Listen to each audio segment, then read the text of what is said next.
For over a century, Sears wasn't just a retailer. It was America itself.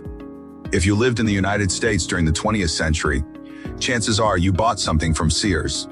Maybe it was a refrigerator, a lawn mower, a washing machine, a watch, or even the very house you lived in. At its peak, Sears dominated American retail with thousands of stores, hundreds of thousands of employees, and billions in annual sales. It was once the largest retailer in the world and one of the most trusted brands in America. Then, almost unbelievably, it all fell apart.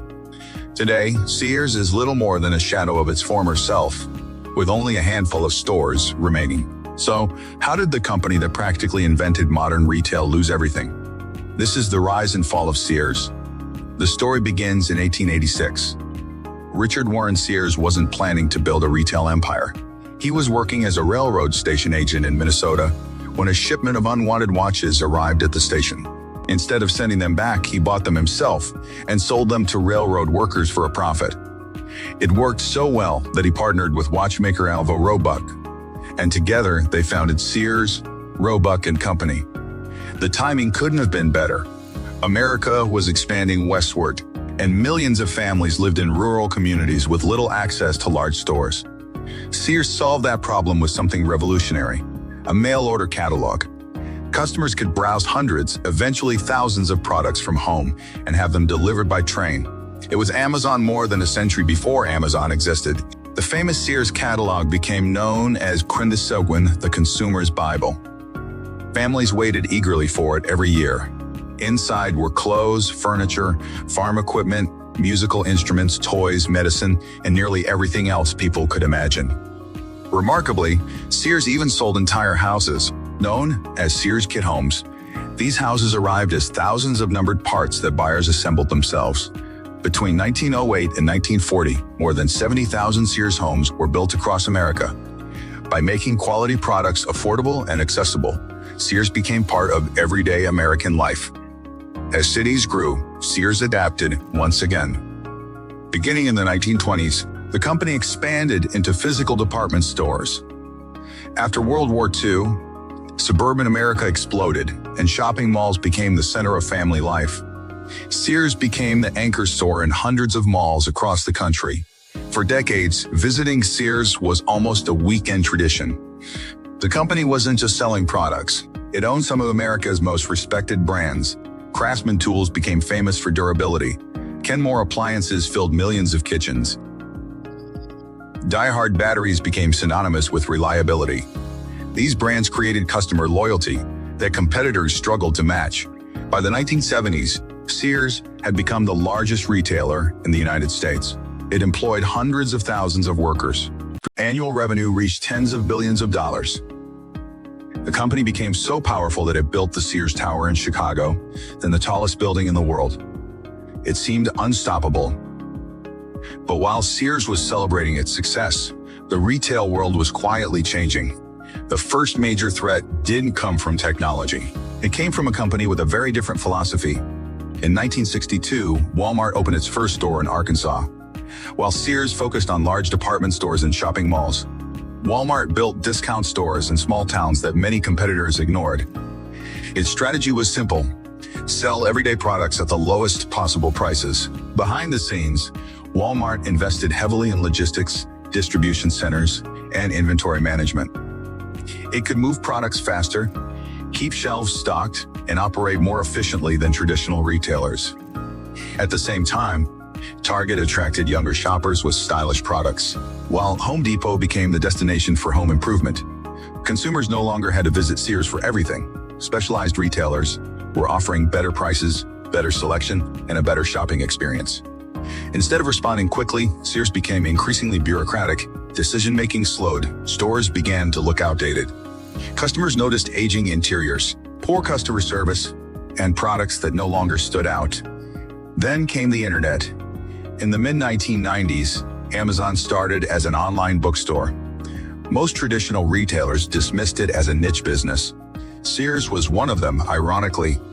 Sears had all the advantages Amazon lacked. It had a trusted brand, thousands of stores, established supplier relationships, and millions of loyal customers. But it failed to build a compelling online business.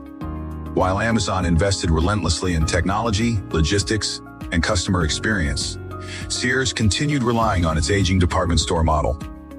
The gap widened every year. By the early 2000s, Sears was already struggling. Then came a decision that would define its future.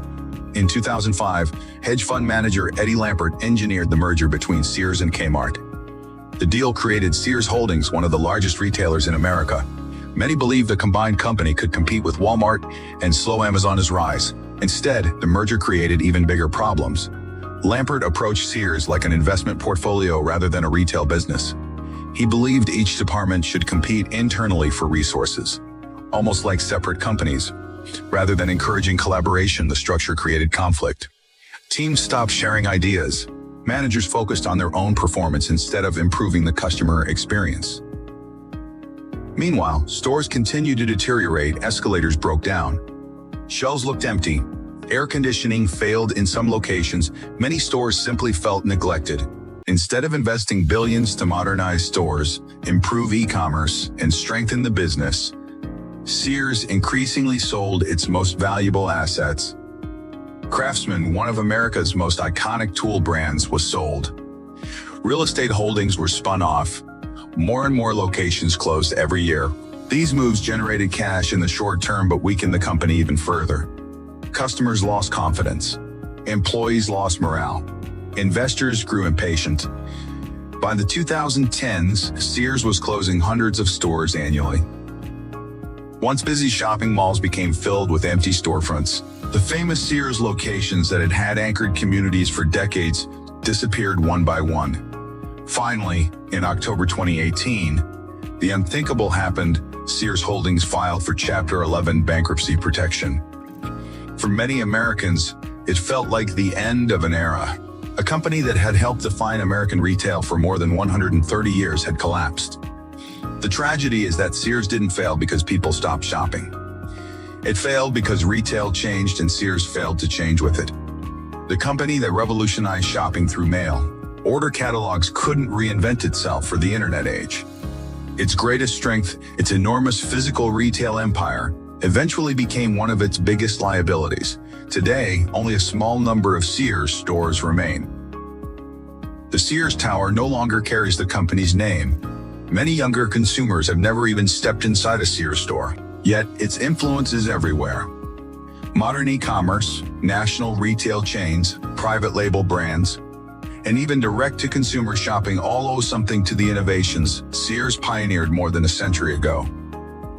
The rise and fall of Sears is more than a story about one company.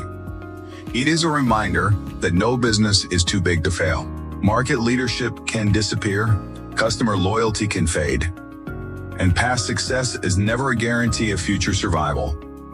History has shown this lesson again and again, from Kodak to BlackBerry, from Blockbuster to Nokia, and from Sears to countless others. The companies that survive aren't always the biggest. They're the ones willing to evolve before they have to, and that's the real legacy of Sears. Thanks for watching. If you enjoyed this story and want to explore more of history's biggest business empires, their rise, their dominance, and their collapse, be sure to subscribe and join us for the next episode.